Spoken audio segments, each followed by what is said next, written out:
السلام علیکم ورحمۃ اللہ وبرکاتہ۔ بسم اللہ الرحمن الرحیم۔ شروع اللہ کے نام سے جو بڑا مہربان اور نہایت رحم کرنے والا ہے۔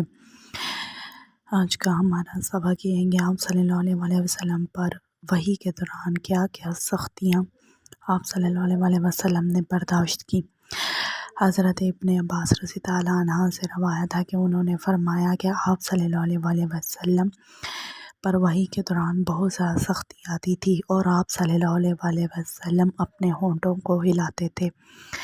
آپ صلی اللہ علیہ وسلم اپنے ہونٹوں کو ہلاتے اور وہ سب کچھ یاد کرنے کی کوشش کرتے جو حضرت جبرائیل علیہ السلام ان کے لیے وحی میں لاتے تھے۔ حضرت ابن عباس رضی اللہ عنہ فرماتے ہیں کہ میں بھی اپنے ہونٹوں کو اسی طرح سے ہلاتا تھا جس طرح آپ صلی اللہ علیہ وسلم اپنے ہونٹوں کو ہلاتے تھے۔ تب یہ وحی نازل ہوئی کہ اے اللہ کے رسول صلی اللہ علیہ وسلم، آپ اپنے ہونٹوں کو اس قرآن کو یاد کرنے کے لیے نہ ہلائیں، کیونکہ اس قرآن کو آپ کے دل میں اتارنے اور آپ کو یاد کرانے اور آپ کو سمجھانے کے لیے یہ ہماری ذمہ داری ہے۔ اس کا مطلب یہ ہوا کہ اللہ تعالیٰ نے آپ صلی اللہ علیہ وسلم کو یہ فرمایا کہ اے میرے نبی، اس قرآن کو آپ کو سمجھ آئے یہ بھی میری ذمہ داری ہے، یہ آپ کو یاد رہے یہ بھی میری ذمہ داری ہے، اور آپ کو یہ ہمیشہ آپ کے دل میں رہے یہ بھی میری ذمہ داری ہے۔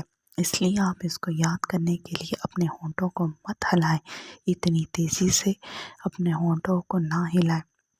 حضرت ابن عباس رضی اللہ عنہ فرماتے ہیں کہ اس کے بعد آپ صلی اللہ علیہ وسلم نے اپنے ہونٹوں کو کبھی نہیں ہلایا، بلکہ جب حضرت جبرائیل علیہ السلام آپ صلی اللہ علیہ وسلم کے پاس وحی لے کر آتے تو آپ صلی اللہ علیہ وسلم اسے غور سے سنتے تھے، اور جب حضرت جبرائیل علیہ السلام اپنی وحی کو سنا کر واپس چلے جاتے تھے تو آپ صلی اللہ علیہ وسلم اس کو اسی طرح سے پڑھا کرتے تھے جس طرح حضرت جبرائیل علیہ السلام آپ صلی اللہ علیہ وسلم کے سامنے اس وحی کو پڑھ کر گئے تھے۔